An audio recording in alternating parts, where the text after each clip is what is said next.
story that the Uganda Martyrs are basically laymen. It is important to understand that they were laymen and not religious priests and people who thought that, but the laymen who became religious in the way that no one else had.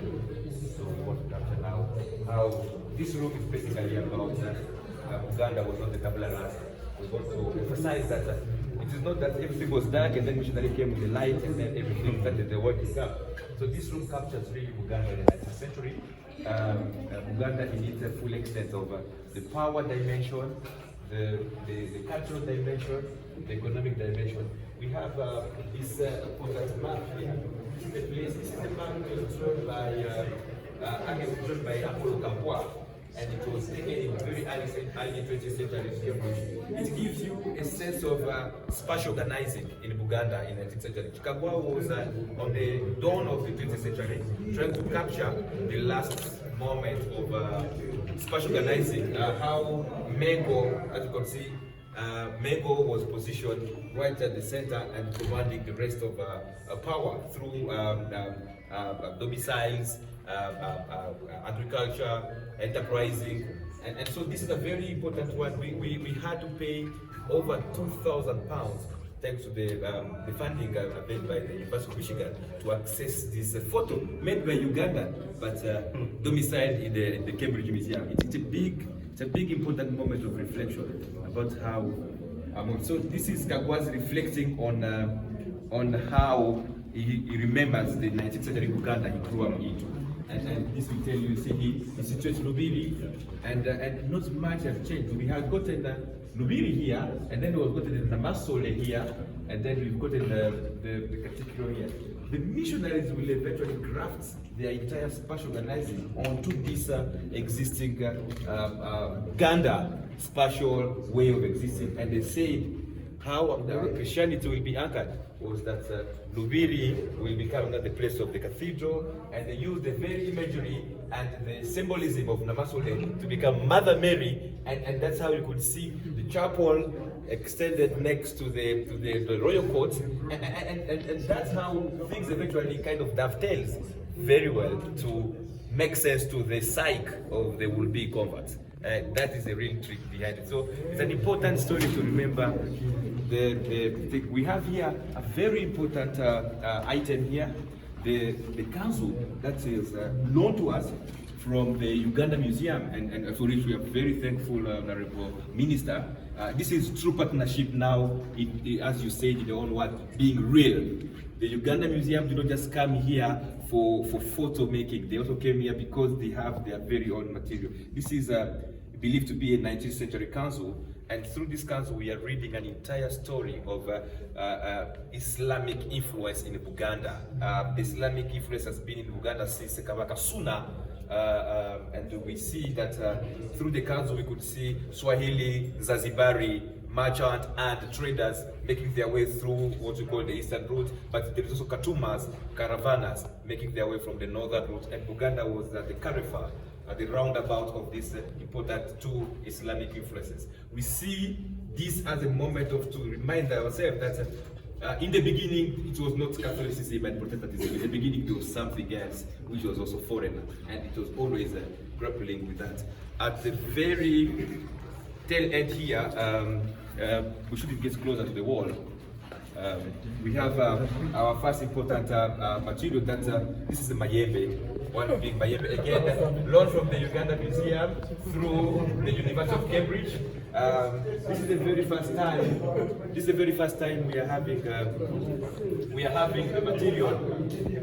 This is the first time we are having the material of the museum, symbolizing these are power objects. These are really power objects, and whereas the Christian story will come to spin another utility to them in the Ugandan 19th century, they also very much in the fold of political power and also the fold of cultural power.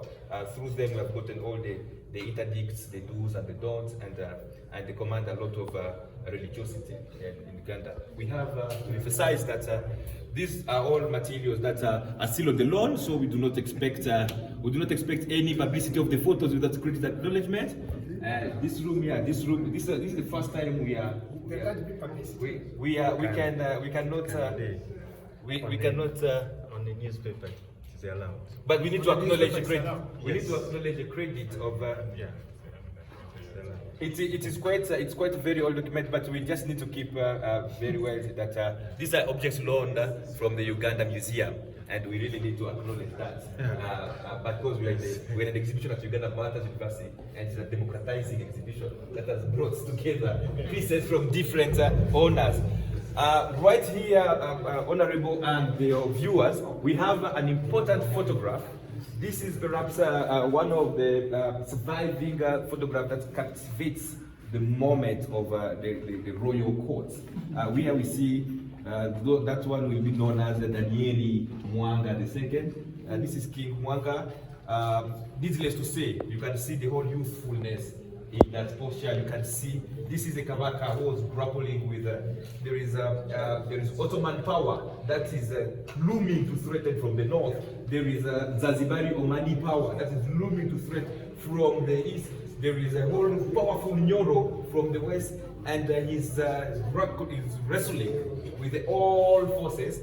And there comes now, as if that's not enough complication, there comes again this Father Christians, and then presenting themselves in two denominations. All he knew was that these are white men. He couldn't how much French or English it was not clear. And this is the thing. It's saying that Apollo could have been the man on the right side of this, but it is a big assumption. We need to do more research to ascertain that assumption. But this is actually the captivating moment of Uganda 19th century. The king, not necessarily at the center of it all, but the king trying to wrestle with many different centers of power. Mayembe, which is the realm of those kings, and then we've got another type of Mayembe. It came to be known later that Mayembes were what the Nigerians call Juju, but they were different shapes and size. Some of the objects were for utility at the domestic level, others were just symbolic at cultural function. And at the very center of this, we have the real rescued Mujaguzo. The Mujaguzo that was rescued by missionaries, and it was in the custody of the Kampala Archdiocese Museum, which was named actually the Kabaka Mutesa First Memorial Museum. The first drum symbolizing Ceasar, really welcoming the missionaries. This was a drum which was the last drum in the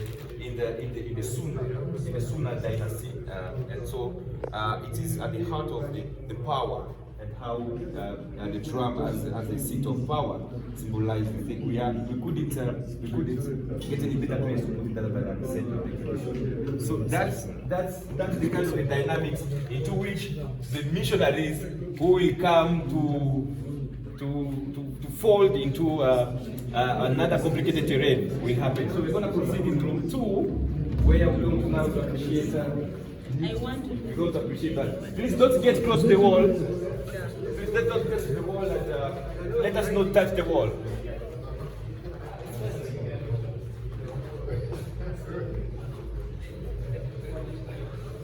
The Honorable Minister and your viewers are here. We are capturing a Catholic evangelist as the moment, another moment of rapture into this long historical journey of different raptures.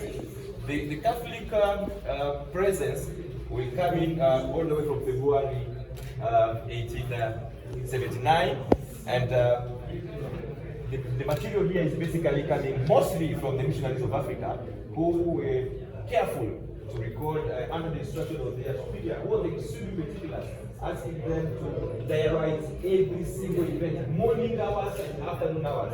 That's why we have perhaps one of the richest records to understand really the last quarter of the 19th century through those archives. We have developed a memorandum with them, and we hope that we access that archive will help us unfold very many silences and many gaps in the late 19th century Uganda. This is the first catechist book written in French and in Luganda. It is said to be the first ever printed document in Equatorial Africa, 1881. The first ever document, and it was the document that popularized the new faith. We have here the Ceasars, This is the most iconic photo many have seen. It was published. This is an iconic fact. It was published. It was made popular in the book of the publication of Brother Tarcisio Sobia, and Sobia unfortunately did not know how to grapple with the records, the archival material, and he attributed this to be the would-be matters. But that is historically untrue, because these are not the would-be matters. These are ransomed orphans that were paid from slavery, which was going on in Tanzania. They had gone there. The martyrdom will happen much later, but needless to say that still the missionaries who had left Uganda under very interesting circumstances of religious war will find this and continue their mission of fighting slavery. And so Sobia attributes that in a very asynchronic manner to the martyrdom, but we are trying to be correcting that historical error so that we can really appreciate these faces and the mission that the missionaries of Africa about. The martyrs will become different people other than these ransomed slaves. And I think the debate has always been that indeed we have named, we have looked, people have put the names there. It is just good as the photos, the numbers, and the moments that have told the story. But again, this is a challenge to historical research. We need to take archival research very seriously. Least we make the evidence to spin to our powerful story. That's why we really capture it, and we really want the viewers, particularly for this room, to deconstruct the story that martyrs did not run to Ukumbi with their superior and then they were photographed here. The only first time martyrs are photographed, it is through the imagination of Father Giroux. There was no moment when the martyrs were under camera. The only people who are photographed are Brother Amas in Bagamoyo and Rudel, and then the rest. Martyrs were never photographed. We have an artistic impression of how they looked like. And this is the first important artistic impression of one of the missionaries who was very talented in capturing exactly the moment and the faces. It could have been our very own Jimmy Spire Sentongo of the moment. And we're happy that Jimmy, as part of our committee, was very much taken aback. People could think that Giroux's artistic impression were really photographic captures. Here it's capturing the Namugongo moment. And this is the first letter that Father Rudel, it's all in French. And we are thankful to Derek, who has pushed us to read French again. Derek and they asked me to describe this French, and I never knew why my mom paid tuition to go to study French, but it came out that it will be handy when we're doing this exhibition. Most of the material here is actually recorded in the French language. The missionaries came from Toulouse and Algiers, and so the correspondence really was to their superiors in French. Here Rudel is actually writing a very interesting line. I'm just going to I'm just going to give you a synopsis here. He's saying here, Most Reverend Father is referring to his superior, La Vigerie, that we no longer have to envy other missions, because in Uganda we too have our own matters. No more shall we be envious of those missions that have been decreed before us. We have produced the most important element for recognition in the Vatican, and the torture, the massacres, the rigor with which they stood their torturers makes us believe that it was indeed a worthwhile cause to transform from the heart of Africa people who could have given us the highest of, he calls it here, the genius of the infernal heat, giving us the honor to claim the most recognized saints of African land. It's a very powerful letter. We have, this is the 18, this is the date here. It is right at 1886. It is 1886, 4th of June. This is the day after Namugongo. When, as I said, La Vigerie tasked his missionaries to diarize. And diarizing means to write daily, whatever happens. On the 4th, just the day after Namugongo, they documented the first graphical description of how all went on. We got all this from the missionaries of Africa, who have been keeping most of this record 6 feet under. 6 feet under, six floors under. We had to go to the lift and go 6 floors underground to get this material. How much for those who are interested in the repatriation and the restitution compensation, how much ready are we to really conserve this kind of paperwork, acid-free box with fireproof and termite proof and mold proof? Is really our challenge. We have gotten a very important sense of relics. These are the second-class relics, and I hope we can appreciate this box. We have here the chains. These are the chains that tied up, fitted together Joseph Mukasa as he went unprotestingly from Mengo to his place of martyrdom. These chains of Balikudenge were secured right in the aftermath of his death, and they were brought to death much later, 6 months when Namugongo happened, and the people started keeping this because already with foresight of Lavigeri, he had already communicated to the papacy, and having been a colleague of the reigning Pope Pius X, he has already been a very important member of the conclave as cardinal and a respected intellectual. So Lavigeri commanded a lot of influence, and he started saying that whereas we did not go there to be made saints, but if our evangelism has given us saints, let's start the process. He wrote the most important letter, and a year after he died, having opened up the process. So never neglect the very modest beginnings, because they are pregnant of grand aftermath. We have here the Muvule tree on which Saint Mulumba was tied up and left dismembered, agonizing. All these pieces of wood are made from the Muvule tree on which Saint Mulumba was mad. And so you can get really the DNA of Mulumba from this piece. You can get the DNA of those fettered from these chains. These are materials that were given to us again on a temporary loan from the missionaries of Africa after very long back and forth correspondence that's dated 6 months. They're supposed to have been here for a weekend. They're supposed to have landed on Thursday, shown on Friday, and on Saturday they imported. We pushed back so that they would give us for 2 weeks, and then we pushed back, then they agreed to a month. Now we push back for 1.5 months. And then they have come to reverse that, and they said, should you have maybe a much more convincing landing place for them, then they may be here for a longer. Why not forever? We have this very important. We have this very important artifact. Only yesterday, one of my colleagues, Father Nyombi, who is the co-curator, agreed that we call them white fathers. We call them white fathers, but we do not call them white fathers because they were French white people. We call them white fathers because they used to wear these white garments, the gandara. This is the gandara. They picked it from the Baba tradition in Maghrebi. The Algerians people, they wear the gandura.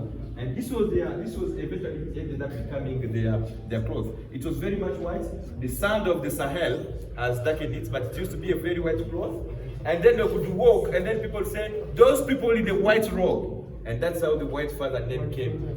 So it came from this robe. It is really not a robe that is coming from the liturgical vestments as known in the Vatican Council I, but this is an adaptation. Perhaps the first of the times when the church is adopting from African culture how to dress. So this missionary teaches a lot of decolonizing moments. But most important of all, this is the dress that was put on by Bishop Livinac Leon. He's the first bishop in sub-Saharan Africa. This is his vestment, and Leon is the first, is said to be the father of Catholic faith in Uganda. So it was brought to us on a very temporary basis, and this has been brought here at Nabulagala. So we didn't have to go to Rome to pick this. We had to just go to Nabulagala to pick this, and it depicts another important moment here. We have the letter that Livinac writes to the cardinal, okaying the process, quoting canon law, and it's very calligraphic. He was a doctor of theology by 25. And he became a professor at Toulouse at 32. That's Lavigeri. cardinalization. He was already a professor of theology at 32, and at 35, he was already teaching at the Pontifical University from another exceptionally brilliant brain. And we thank God that he's the one who sent the Martyrs, and between 1886 to 1920 to have them beatified. It tells you the kind of the meticulous work that was at play to reclaim. And this is way before Vatican II. The Martyrs are here. This is the emblematic capture of the Martyrs. Father Giroux had been calligraphing their image, and this is the closest you can get. This is part of the what you call the tableau that was moved at the Basilica at the moment of their beatification. It's the first time when we got them close to face. Not in the picture of Brother Sobia, but this is the closest they looked like. And the first time when we got the halo was on June 6, 1920. It's a very interesting text here. The French, the English translation is very moving. As Benedict XVI, who belonged to the last generation of the conservative, acting to inaugurate the Vatican II, which will be a moment of democratizing sainthood and blackening this milk, perhaps like latte. Now we're getting black people coming in here. It was very, very moving letter. And the decree here came from the dicastery for communication, the Holy See. We had a long conversation with the archivists to give us access. They had allowed to use Observatore, which was the press magazine that used to run. And I was taken to the state of the Secretary of State at the Holy See, so that we can get access to use the apostolic archives, out of which we got the license to use this material. The commission, which was made into the inquiry for the cause of canonization, to which our very own Suluga was, and there is Timoteo Semogelele, and the first group that was put together to inquire into the process for canonization. This is the man. The story of the canonization and beatification is not a top-down process where Vatican dictated on Uganda what will happen. It is most importantly a story of the bottom-up, how Ugandan clergy, foremost among whom is our very own Joseph Chiwanuka, after whom our library is named. That library should be the repository of a lot of our story. To push back against. I should add, Honorable, that there was a huge debate at the Holy See about the numbers of those to be canonized. There was a 2 versus 22, and they said we cannot afford to canonize this big number. The conclave had pushed for canonization of Charles Luanga and Matia Mulumba, and it took the vow of Chiwanuka to say it's fine. I put my foot down. We either go with the whole lot or we forget about it. And the debates of that, the discussion about that correspondence is only in the Congo archives. I happened to attend that debate. I was given a pencil and a pen to write no photography. We will need more time to get back there. My license in that one my license in that is expiring in June. My license to get it that they only give a permission to a researcher for 3 months, renewable once, and the line of booking has been booked up to 2026. I was given a grace by a Ugandan who works at the Holy See to access that they gave me 6 months. During that I was never getting a chance to do that. That's why we got the debates about Church of Africa versus the Ugandan flag on pushing. So it was not just the tabula rasa that we gave back that biggest number. It is important to emphasize that the black clergy put a spirited fight for the 22 canonized Uganda Martyrs. Let's move to our very final room.